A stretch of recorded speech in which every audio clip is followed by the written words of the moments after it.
Una sa lahat, sunog ngayong gabi sa Santo Niño sa Pasay City. Nabalot na makapal na usok ang residential area.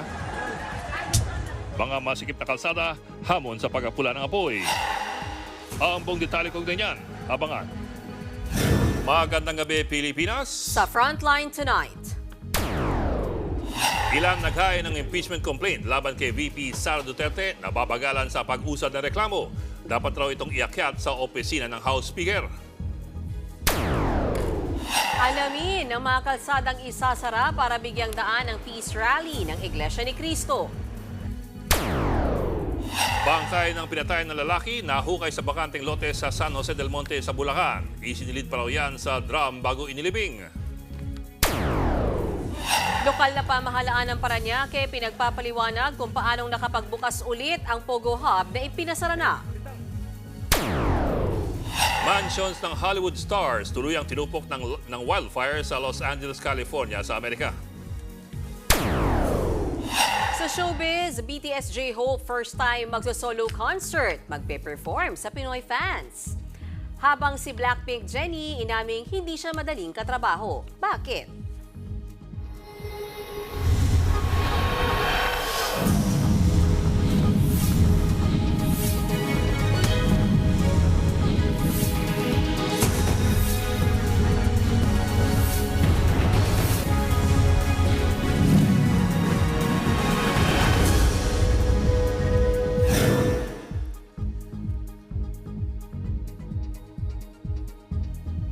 Nasa 150 pamilya ang nasunugan kaninang hapon sa Santo Niño sa Pasay City. Karamihan sa barangay muna magpapalipas ng gabi. Isa sa tinitignan mitsa ng sunog ay ang paglalaro raw ng apoy ng isang delegita. Nasa frontline ng balitang yan si Faith Del Mundo.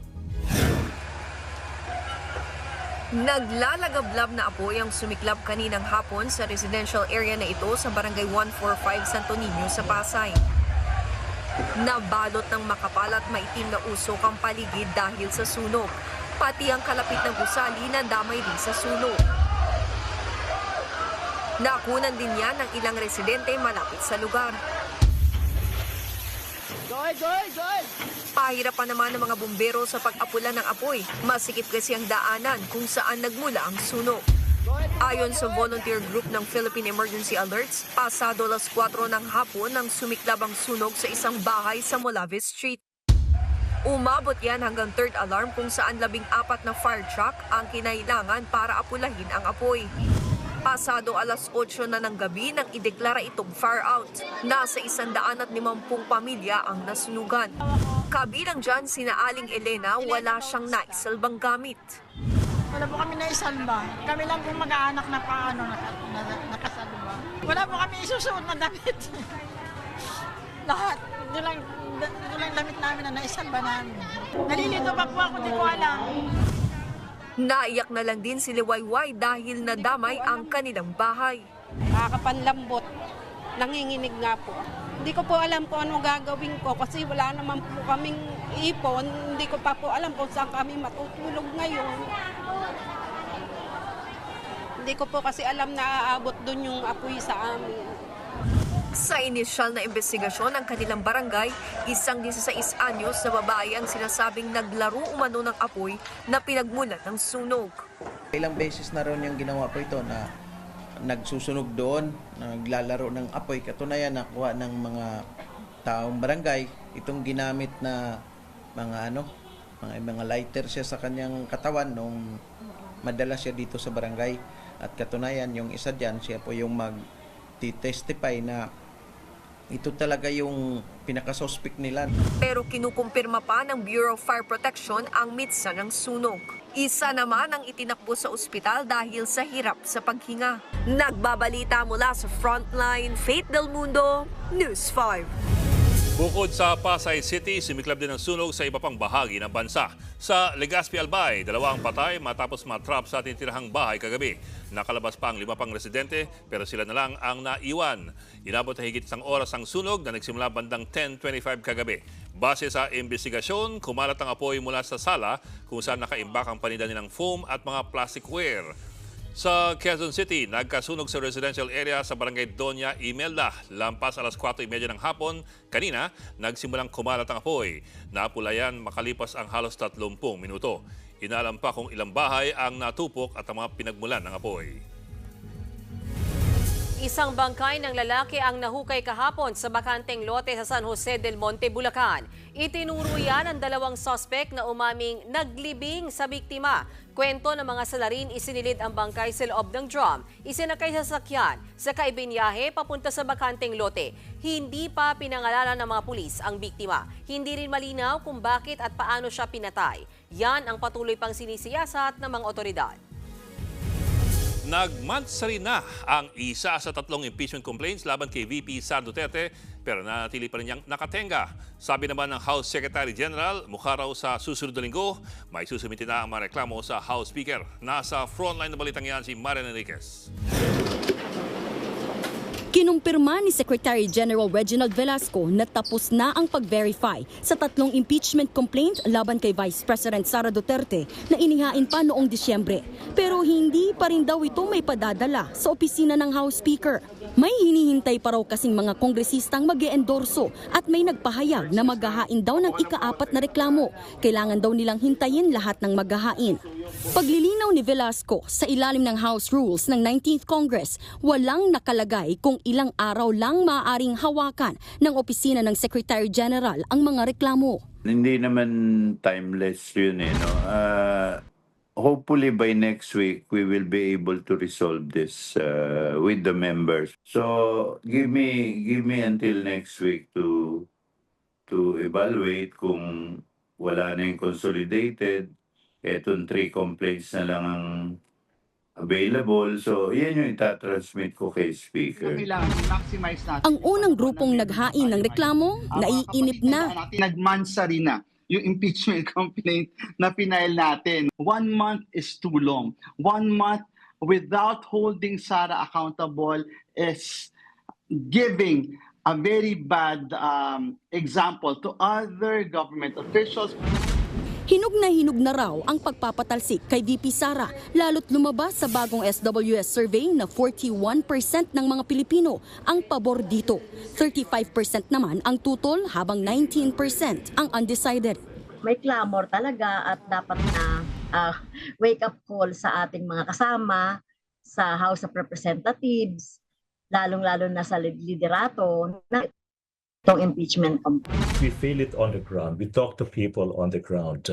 There is palpable, broad-based support to the moves to hold accountable the Vice President.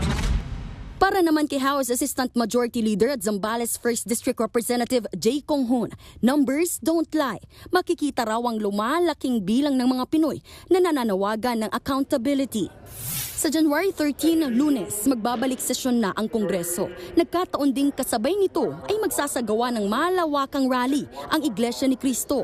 Pero tingin ng ilang naghain ng impeachment complaint, they're asking their members to come regarding the budget, regarding the imperfection of the budget, without specifying that it's about the anti-impeachment. Nagbabalita mula sa Frontline, Marian Enriquez, News 5. Kasado na ang nationwide rally ng Iglesia ni Cristo sa Lunes para tutulan ang nakaambang impeachment laban kay VP Sara Duterte. Dito sa Metro Manila, higit 1 milyong miyembro ng INC ang inaasahang dadalo sa peace rally sa Quirino Grandstand. Nasa frontline ng balitang yan si Gerard de la Peña. Kasado na ang peace rally ng Iglesia ni Cristo sa Quirino Grandstand sa Maynila sa Lunes. Nasa 1 milyong miyembro ng INC ang inaasahang dadalo sa rally mula sa iba't ibang bahagi ng Luzon. Kaya ngayon pa lang, pinaplano na ng LGU ng Maynila at ng MMDA kung saan papapwestuhin ang libu-libong sasakyang daragsa sa Lunes. Halos 20 designated parking areas ang itatalaga ng MMDA. Papayagan ng INC members na magpark ng sasakyan sa isang lane ng ilang kalye sa Maynila. Pero kung may sasakyan na hahambalang sa daan, hindi raw mangingimi ang MMDA na isyuhan sila ng violation tickets o ipahatak ang mga sasakyan. Dapat isang lane lang ang sasakupin. Hindi po pwedeng sakupin yung buong karsada. Dahil kung magkaroon po ng emergency, kailangan po may dadaanan ang mga emergency vehicle. Dahil sa dami ng inaasahang tao, may mga isasara ring kalye. Kabilang ang Katigbak Drive, South Drive, Rojas Boulevard, TM Calao, Bonifacio Drive, P. Burgos at Maria Orosa. Magpapakalat naman ng mga tent at portalet ang MMDA para sa mga dadalo sa rally. Ang lokal na pamahalaan ng Maynila, pagtutuunan naman ng emergency response at peace and order sa rally. Nag-alert na rin po si Mayor sa mga nearby hospitals para in case merong magkaroon ng minor na mga medical needs, meron din kagad na mapupuntahan. Para makameno sa traffic, sinuspindi na rin ng Malacanang ang pasok sa klase at trabaho sa mga tanggapan ng gobyerno sa Maynila at Pasay sa Lunes. Sa Cebu City naman, wala pang anunsyo kung isususpinde ang pasok o kung may isasarang kalye. Pero ayon sa organizer ng Peace Rally doon, tinatayang aabot sa 300,000 ang sasama sa rally nila. Tiniyak naman ng Philippine National Police na hindi maaapektuhan ng Peace Rally ang mga nakaschedule na programa ng sinulog. Ang Peace Rally na yan ng Iglesia ay bilang pagsuporta raw nila kay Pangulong Bongbong Marcos. Kaugnay ng pahayag nitong sayang sa oras ang impeachment laban kay Vice President Sara Duterte. Kaya sa balwarte ng mga Duterte sa Davao City, may daan-daang libong INC members din na makikiisa sa Peace Rally. Nakatakdang isara bukas hanggang sa Lunes ang ilang kalsada sa Davao City para magbigay daan sa idaraos na programa.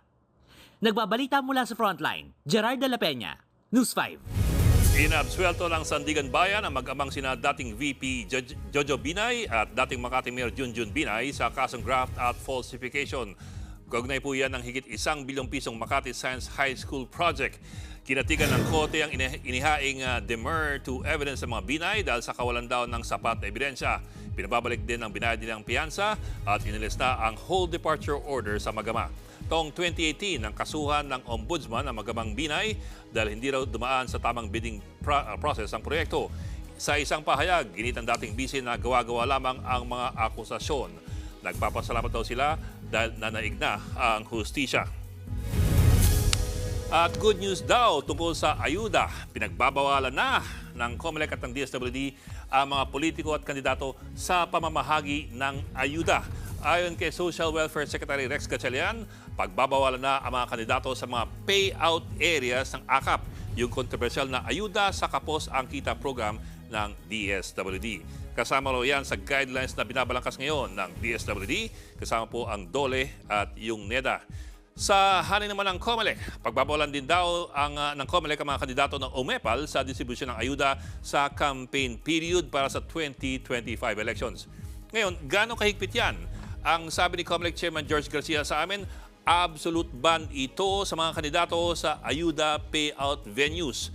Bawal din daw ang mga placards, mga streamers at mga tarpaulin na mga kandidato doon po sa ayuda venue. Labag daw ito sa Article 261 ng Omnibus Election Code. Maring ito po ang nalabag ang undue influence sa ilalim ng prohibited acts. Bawal ang mangako directly or indirectly ng expenditure o yung paggastos ng gobyerno para maimpluwensyahan ang mga botante na bumoto para po sa isang kandidato. Election offense daw ito na maaaring ika-disqualify ng isang kandidato. Bakit may paghihigpit? Natatandaan po siguro ninyo ang kontrobersya sa AKAP, yung ayuda na pinopondohan ng Kongreso ng 26 billion pesos para sa 2025. Nagiging parang pork barrel na raw kasi ito dahil sa mga politiko na pumapapel dun po sa referral at sa distribusyon ng AKAP. Nung una, gusto pa nga itong buwagin ni Senadora Amy Marcos dahil nagiging pork barrel lamang daw ito ng mga congressman. Sa huli, napagkasunduan ang isang hatian. 21 billion para sa congressmen, 5 billion naman para sa mga senador. Pinayagan naman ito ng Pangulo basta't merong oversight ang DSWD, DOLE at yung NEDA. Pero baka lamang po hindi ninyo alam, wala pa man itong kontrobersyang ito, abay matagal na dapat pinagbawal ng mga ahensyang yan ang pagpapel ng mga politiko sa pamimigay ng AKAP. Dahil May 2024 pa lamang, last year, sinabi po ng DSWD, bawal pong promonta ang mga politiko sa distribusyon ng AKAP.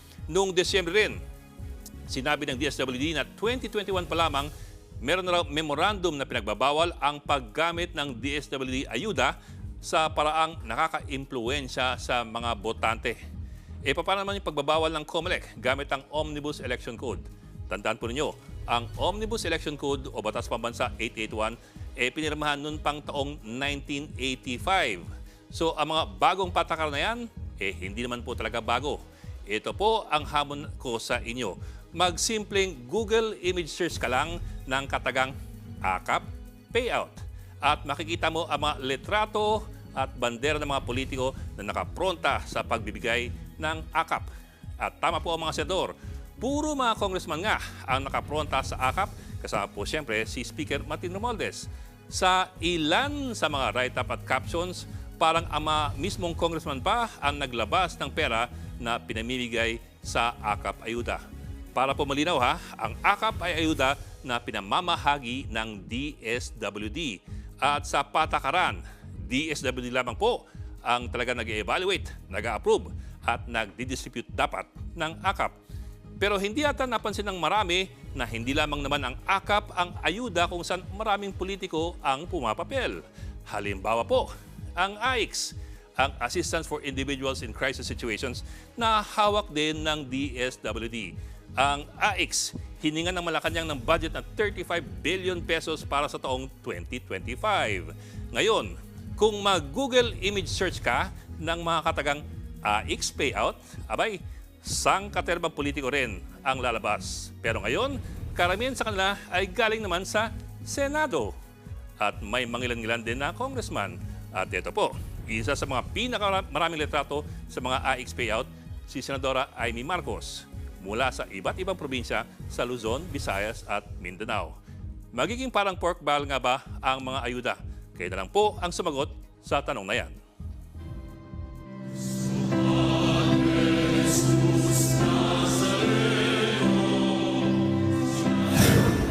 Tiyempo ngayong Quiapo Day, marami pa ring deboto ng Poong Nazareno ang pumunta ng Quiapo Church sa maghapon. Inabot ng halos 21 oras ang traslasyon na nilahukan ng higit 8 milyong deboto. Narito ang mga frontline report.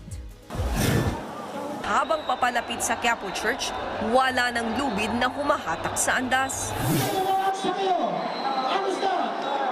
Itinutulak na lang ito ng dagat ng mga deboto kaya medyo mabagal ang usad. 1:26 a.m. nang makabalik sa Quiapo Church ang Poong Nazareno. Matapos ito ng mahigit 20 oras na traslasyon, mas mahaba kumpara sa halos 15 oras noong 2024. Hindi na nagmisa pa pagbalik ng andas at binasbasa na lang ang mga deboto. 8.1 milyong deboto ang dumalo sa kapistahan ng Puon. Ang ilang deboto, magdamaga ng paghihintay hanggang sa matapos ang traslasyon. Okay lang naman po. Katulad ko, ako dati akong loko, akala ko ang buhay ko lang kulungan o kaya simenteryo. Pero nabago yung buhay ko. Ang daming nagulat. Yung binigay ko yung sarili ko sa Panginoong Jesus, sa Poong Nazareno, nabago yung buhay ko. Kumbaga, ramdam na ramdam mo na binebless tayo ng Panginoon. Itinuturing na espesyal ang Translasyon 2025 dahil unang beses na ginawang national feast ang pagdiriwang sa Poong Nazareno. Nagbabalita mula sa Frontline, Faith Del Mundo, News 5. Tapos na ang kapistahan ng Puon pero napuno pa rin ng mga deboto ang paligid ng simbahan ngayong Quiapo Day. Hirap man sa paglalakad, pinilit pa rin magsimba ng senior citizen na si Carmelita na birthday ngayong araw. Hindi na, mahina na po ako lumakad. Delikado po. May edad ng kagaya ko. Yan din ang iniwasan ni Jenny na bumili pa ng maliit na imahe ng Puon. Masyadong maraming tao. Since Friday naman po ngayon, kaya ngayon na lang po kami nagpunta. Mahirap kasi baka iniiwasan po namin siya mainit. Tsaka yung mga balyahan. Sa initial assessment ng Quiapo Church, nasa 8.1 million ang lumahok sa mga aktibidad kaugnay ng pista mula pa noong January 2. Sa mismong traslasyon, nasa 4 na milyon naman daw ang sumama. Tumagal ng halos 21 oras ang traslasyon na nagsimula 4:41 a.m. sa Quirino Grandstand at natapos 1:26 a.m. kanina dito sa Quiapo Church. Mas matagal yan sa halos 15 oras noong nakaraang taon. Bukod sa dami ng tao, nakaapekto rin daw ang pagkaputol ng lubid ng andas sa gitna ng prosesyon, kaya bumagal ang usad nito. Pumasok ko yung una sa gulong, yung pangalawa na pumasok ko sa ilalim kaya hindi umaabante yung Andas. Wala na po tayong lubid mula Plaza del Carmen hanggang Plaza Miranda. Mas matagal naman daw na nakita ang puon ngayong taon dahil na rin sa disenyo ng andas. Pero sa dami ng mga tao, hindi naiwasang may nahimatay o nasugatan. Umabot sa 538 ang medical incidents. Wala namang naitalang major injury o namatay. Dahil nga mayroong kaunting pagtutulakan ng mga tao, yung iba naman dahil sa sobrang pagod na rin, puyat, hindi masyadong nakakain o nakainom ng tubig. Pero sa kabuuan, naging maayos naman daw ang kapistahan ng puon. Magkakaroon naman ng post-evaluation ang simbahan kung may dapat bang baguhin sa disenyo ng andas at adjustments sa pagdiriwang ng kapistahan sa 2026. Tumambad naman ang tonel-toneladang basurang iniwan ng mga deboto sa paligid ng simbahan at sa rutang dinaanan ng prosesyon.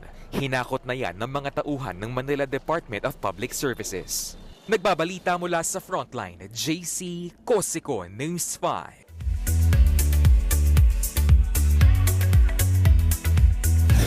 '25 is full of hope para sa mga ARMY. Hindi lang kasi music comeback, magbabalik din sa concert stage si BTS J-Hope at kabilang ang Pilipinas sa bibisitahin niya. Para yan sa kanyang Hope on the Stage World Tour. Sa MOA Arena yan gaganapin sa April 12 at 13. Ito ang first time na may bibisita ulit sa bansa na BTS members after ng kanilang Wings concert noong 2017. Pero hindi lang concert ang handog ni J-Hope this 2025. Meron din siyang bagong music sa March.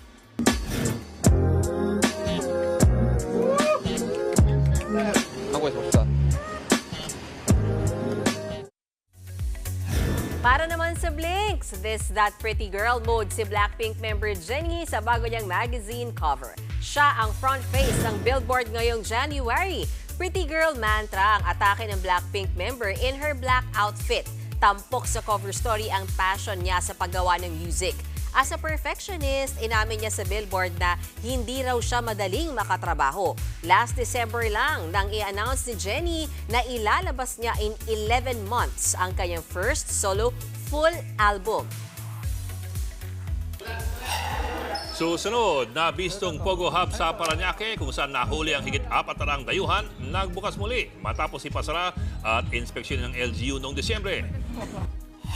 DOH gagawa ng bagong kautusan sa pagpaparehistro ng mga PWD para mapuksa ang mga namemeke ng ID. At halos pisong oil price hike nagbabadya sa susunod na linggo. Magbabalik pa ang Frontline Tonight. Mga kapatid, Ed Lingaw po, nasa Estados Unidos, Canada o saan mang dako ka ng mundo, manatiling may alam at may pakialam sa mga mainit na balita dito sa ating bansa. Simulan natin ang bawat araw sa tuloy-tuloy na balita sa Frontline. Mag-follow at mag-subscribe sa social media pages ng News 5.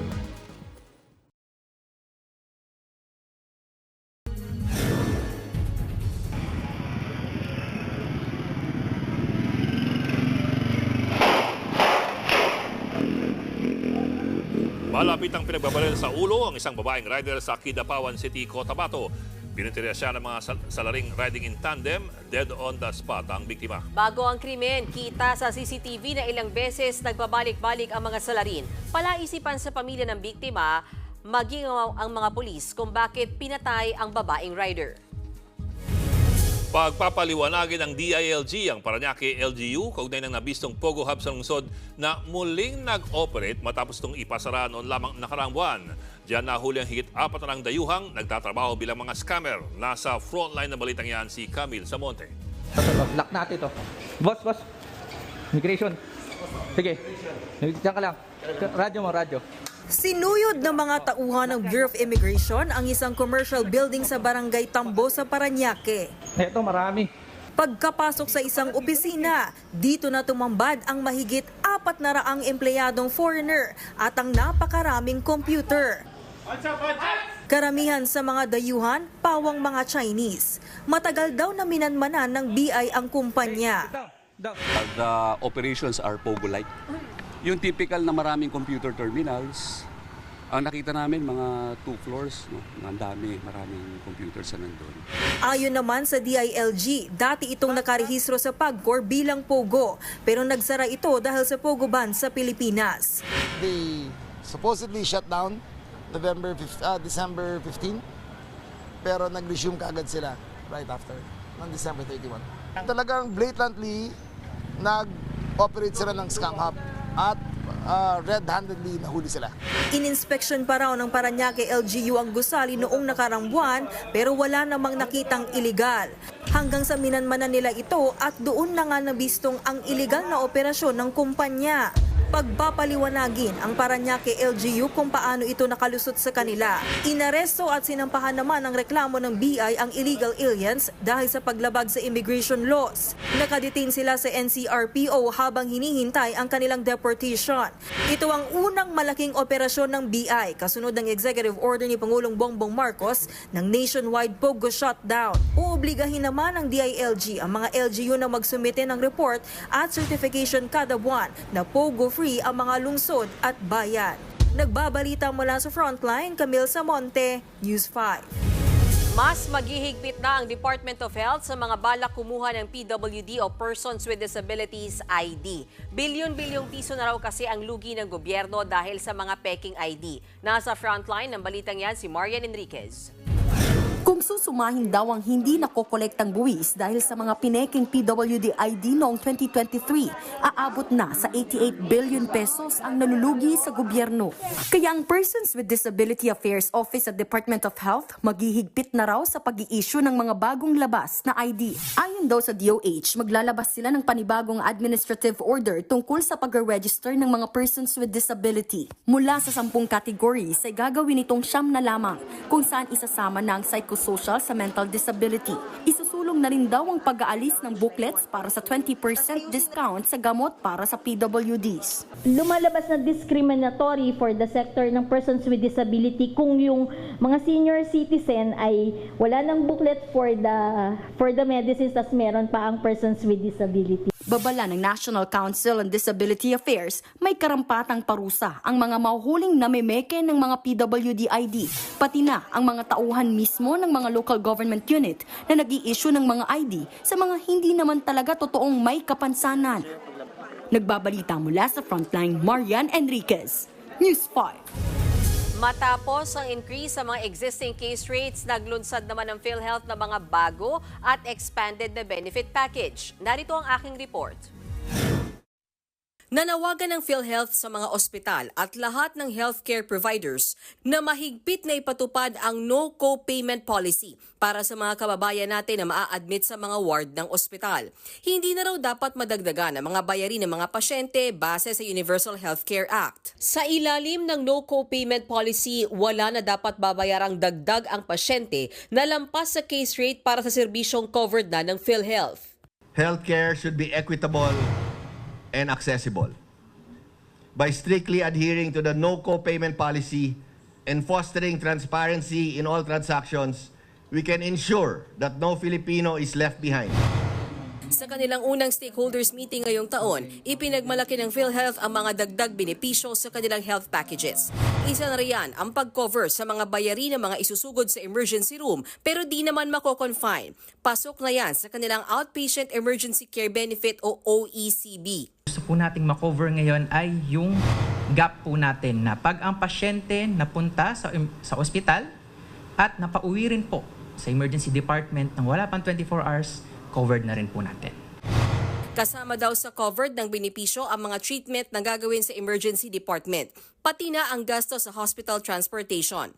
Simula rin ngayong taon, may dagdag na 50% adjustment sa case rate packages. Halimbawa, para sa mga mako-confine dahil sa pneumonia, 29,000 pesos na ang sasagutin ng PhilHealth. Ang mga manganganak naman through cesarean section, higit 37,000 pesos ang sasagutin. 19,500 pesos naman para sa mga typhoid patients. Nariyan din ang dagdag benepisyo para sa check-up, hospitalization at procedures sa mga may malalang heart disease, gayon din sa dialysis ng may chronic kidney disease. The Z-Benefits Package for Kidney Transplantation. This offers our members the gold standard intervention for patients with end-stage kidney failure. We have included comprehensive coverage for pre-transplant evaluations, transplantation, and post-operative care. Ikinatuwa ng ilang stakeholders ang mga dagdag benepisyo lalo't matagal na itong hinihiling mula sa PhilHealth. The success of implementing these benefits will depend not only in PhilHealth, but also on the collaboration of our health partners, including medical societies, doctors, private health facilities, hospitals, and local government units. Mabuhay po! Nagbabadya naman tumaas ang presyo ng petrolyo sa susunod na linggo. Sa forecast ng Department of Energy, 45 hanggang 75 centavos ang posibleng itaas ng diesel kada litro. 40 hanggang 70 centimos naman sa gasolina. Hanggang 75 centavos din ang posibleng idagdag sa kerosene. Ang paliwanag ng DOE, epekto ito ng mababang produksyon ng langis ng Organization of Petroleum Exporting Countries at ng Russia noong Desyembre. Posibleng nakapekto rin daw ang mataas na demand sa petrolyo ngayong winter season sa Amerika at sa Europa. Susunod, dump truck ng araro ng mga sasakyan sa Rosales, Pangasinan. 8 ang sugatan. At wildfire sa Los Angeles, California, umabot na sa 34,000 hektarya ang lawak. Tutok lang mga kapatid dito sa Frontline Tonight. Mga kapatid, Mean Los Baños po. Nasa Europa o saan mang dako ka ng mundo, manatiling may alam at may pakialam sa mga maiinit na balita dito sa ating bansa. Simulan natin ang bawat araw sa tuloy-tuloy na balitaan sa Frontline. Mag-follow at mag-subscribe sa social media pages ng News 5.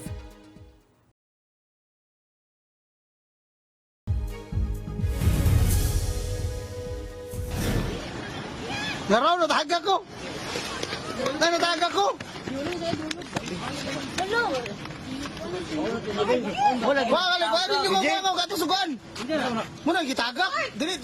Nangihinang lalaki yan matapos mahulog sa mabatong lugar na yan sa Cagayan de Oro City.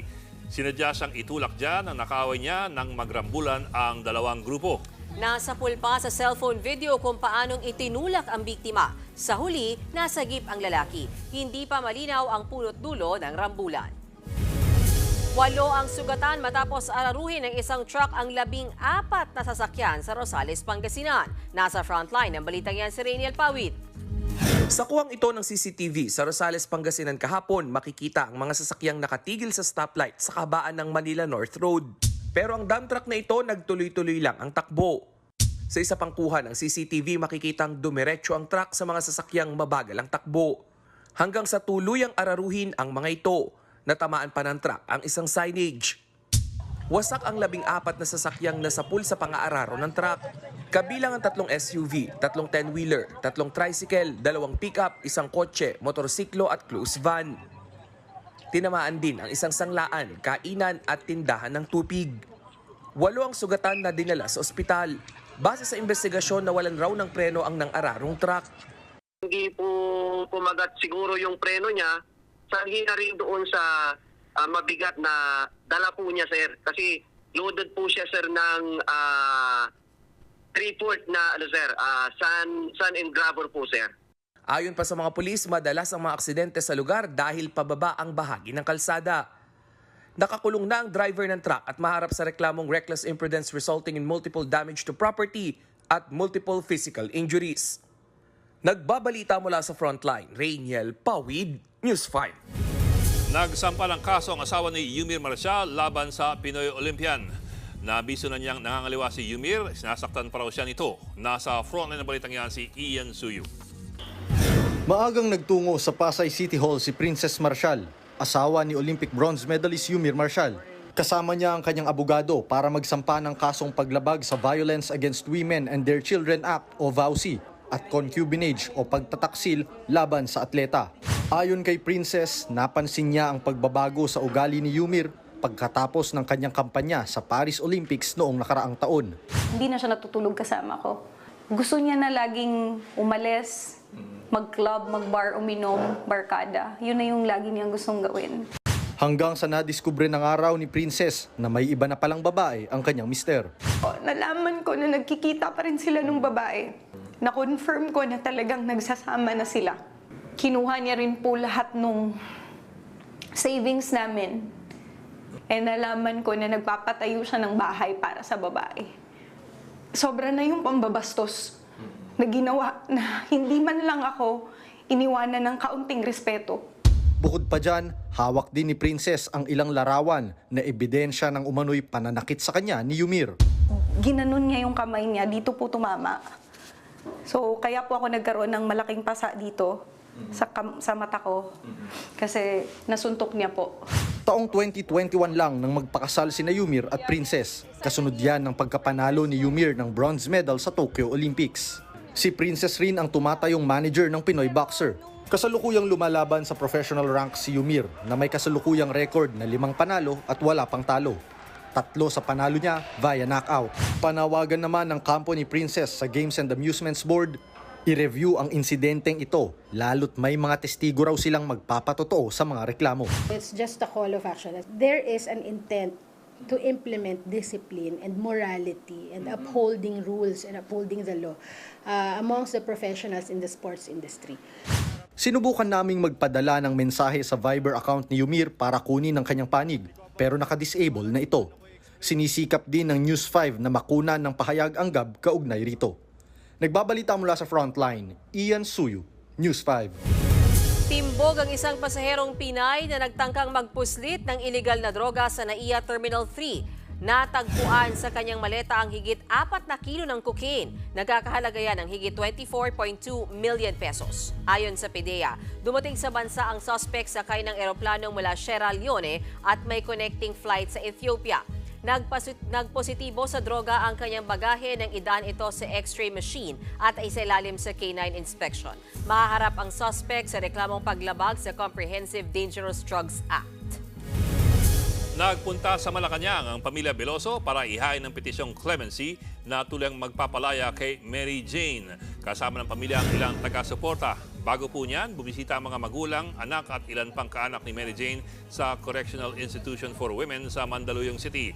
Ngayong araw kasi ang ika-4 na kaarawan ni Mary Jane.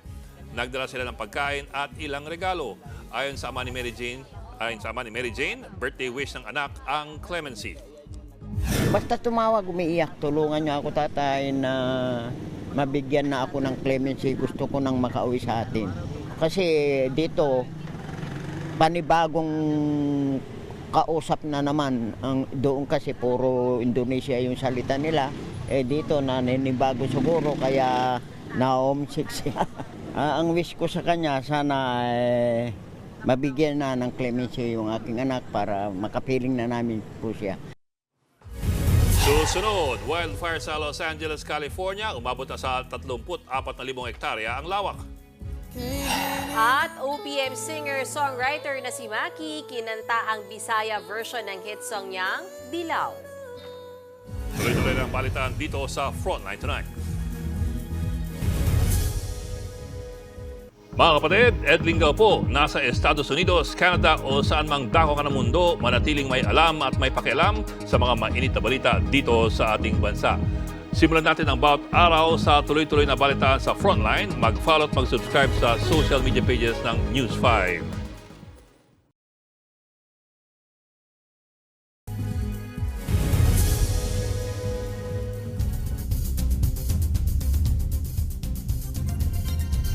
Update tayo sa malawakang wildfire sa Los Angeles, California.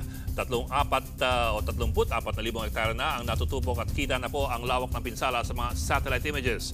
Sa larawang ito, malaki na ang pinagbago ng Pacific Palisades. Wala na natira sa mga magagarang bahay doon. Naubusin ang mga bahay sa mahabang baybay ng Malibu. Kita pa rin ang usok. Ang Hollywood A-lister na si Paris Hilton, pinakitang wala nang natira sa kanyang mansyon. Kasama rin natutupok ang Hollywood Hill. Pinangambang madamay ang pamosong Hollywood sign. Nasa 180,000 na ang kinakailangang ilikas.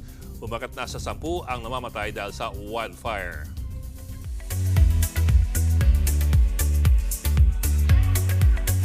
Apektado rin ng sunog sa Los Angeles ang singer-actor na si Inigo Pascual. Sa kanyang Instagram story, sinabi niyang ligtas siya at ang kanyang pamilya matapos lumikas mula sa kanilang bahay sa LA. Nakaligtas din ang mga alaga nilang hayop. Nagpasalamat siya sa mga nagpadala ng mensahe para kumustahin ang kanilang sitwasyon.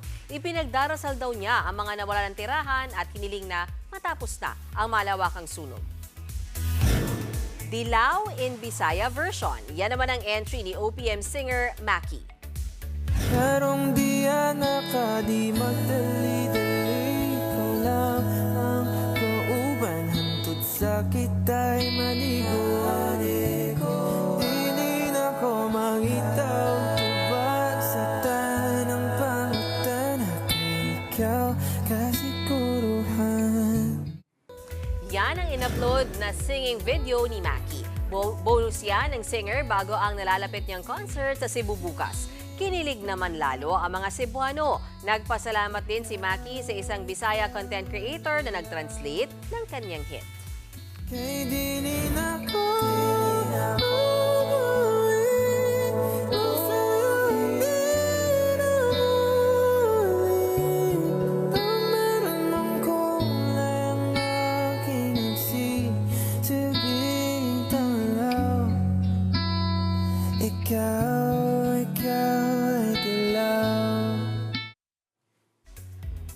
Pinoy pala. Ang alo K-pop eh.